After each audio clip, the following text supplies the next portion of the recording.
merci beaucoup d'avoir trouvé la possibilité de faire part aux travaux du deuxième sommet Russie-Afrique. Je pense que vous êtes d'accord avec moi que cette rencontre a été utile, diversifiée. Nous avons entendu des opinions différentes des participants.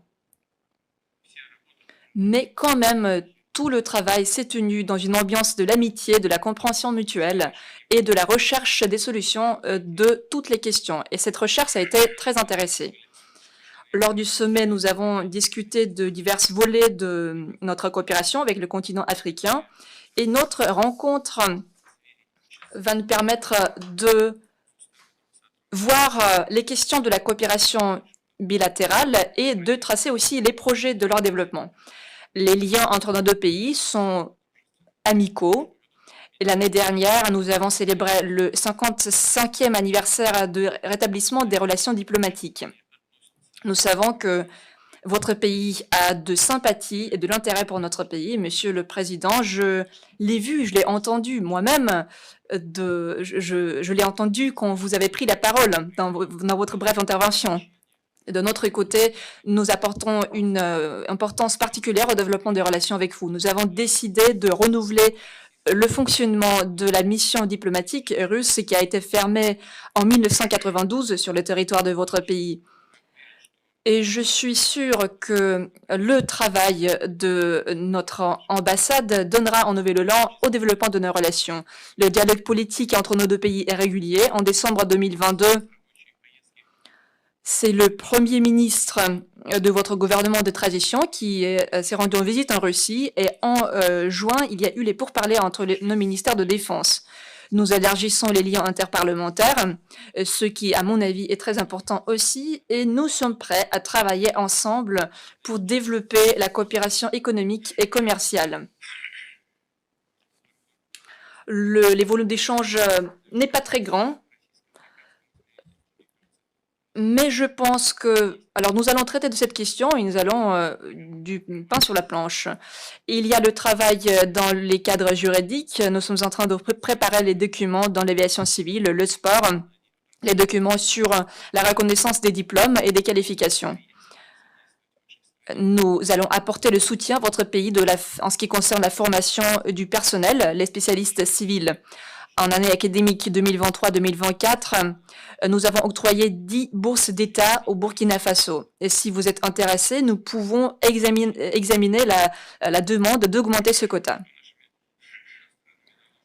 Il y a une bonne coopération entre nos deux pays sur les questions de l'agenda international et nous notons qu'il y a un bon niveau de coopération au sein de l'ONU et au sein d'autres organisations internationales. Au juin, le gouvernement de la Russie a pris la décision d'apporter une contribution dans le PAM, le Programme alimentaire mondial de l'ONU, pour octroyer de l'aide humanitaire à toute une série de pays africains. C'est une donation bénévole, 10 millions de dollars et 2,5 millions de dollars seront octroyés au Burkina Faso. Monsieur le Président, chers collègues, chers amis, nous sommes sincèrement très contents de vous saluer à Russie et je me réjouis de notre rencontre d'aujourd'hui. Merci beaucoup. Et je tiens à donc vous signifier l'amitié surtout à cette étape actuelle qui est très ardente entre les peuples burkinabés et les peuples russes. Et je puis vous rassurer que la situation que la Russie vit actuellement avec l'opération militaire spéciale, que vous avez en tout cas le soutien du peuple burkinabé et le soutien de notre gouvernement. Hier, les échanges, comme vous l'avez dit, ont été de divers ordres. Nous avons pu apercevoir la diversité des problèmes des uns et des autres et les besoins aussi. Et ce matin, nous allons plus nous attarder sur ce qui nous concerne. Vous avez déjà évoqué le volet diplomatique. Ça a été dommage que l'ambassade soit fermée en 1992, mais je pense que nous avons déjà entrepris les démarches nécessaires pour la réouverture. Et donc, c'est un point que j'avais souligné et on souhaite que ce puisse être fait le plus vite, que ce soit l'ambassade ou la mission militaire. Actuellement, la sous-région est donc un peu mouvementée par tout ce que vous savez, le désir de changement des différents peuples. Voilà, nous ne dirons pas le désir de changement de partenaire, mais le désir de changement de la politique. Et ce qui amène donc forcément à tourner dos à nos partenaires traditionnels et à nous tourner vers les vrais amis que sont la Russie, qui nous ont soutenus depuis la période de décolonisation jusqu'à aujourd'hui. Dans ce sens, je pense que pendant le sommet, vous avez compris donc au Niger, il y a eu des événements qui ont poussé des militaires à prendre leurs responsabilités aussi. Nous suivons aussi l'actualité parce que ça nous affecte directement. Ça nous affecte en ce sens que hier, après mon allocution, à la pause, j'ai eu des échanges avec certains chefs d'État qui pensent donc nous pointer directement du doigt, être auteurs donc de ce qui se passe dans la sous-région. Donc, ça veut dire aussi que indirectement, voilà, certains pensent que c'est l'effet donc de la Russie. Et comme vous pouvez le constater sur la plupart des médias occidentaux, qui continuent donc de véhiculer ce genre de messages. Donc, c'est un paramètre à prendre en compte dans la diplomatie. Il se peut que dans les jours à venir, ce pays connaisse des sanctions. Et nous devons de les soutenir tant que leur direction sera donc la même chose que nous souhaitons, c'est-à-dire un monde multipolaire vers leur souveraineté, en tout cas changer carrément de partenaire. Parce qu'actuellement, nous menons la même lutte contre le terrorisme avec ces États. Et du fait que nos partenaires sont différents, on est bien voisins, mais on n'arrive pas à collaborer. Et on espère qu'avec la nouvelle donne, on pourra se soutenir. Beaucoup d'échanges ont eu lieu donc, entre ma délégation et le sectoriel donc, de la Fédération de Russie. À ces échanges, comme vous l'avez signifié, les échanges commerciaux sont assez faibles entre nous et on espère donc les voir remonter rapidement. Déjà, avant qu'on arrive ici, il y a eu un accord qui a été signé entre une société russe et des entrepreneurs burkinabés dans le cadre de l'exportation donc des produits comme la mangue. Avant, ça s'exportait. Cette année, nous avons rétabli l'aéroport de la région productrice. Et les mangues s'exportaient vers l'Allemagne et la Néerlande et tout, qui réexportaient donc vers la Russie ici. Donc nous avons jugé nécessaire donc d'établir ce pont aérien pour que la prochaine production, ça puisse se faire directement.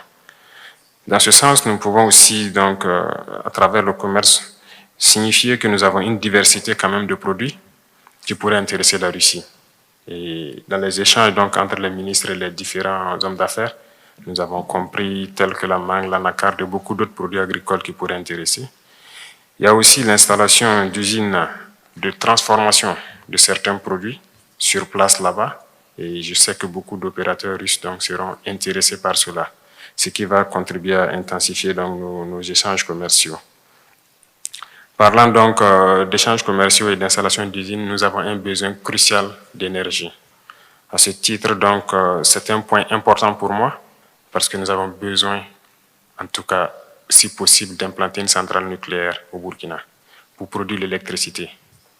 Notre position est assez stratégique parce que nous sommes au cœur de l'Afrique de l'Ouest et cette position fait que, du fait du déficit d'énergie dans toute la sous-région, s'il y a un privé russe qui peut s'implanter au Burkina, il pourra vendre bien l'énergie donc à toute la sous-région.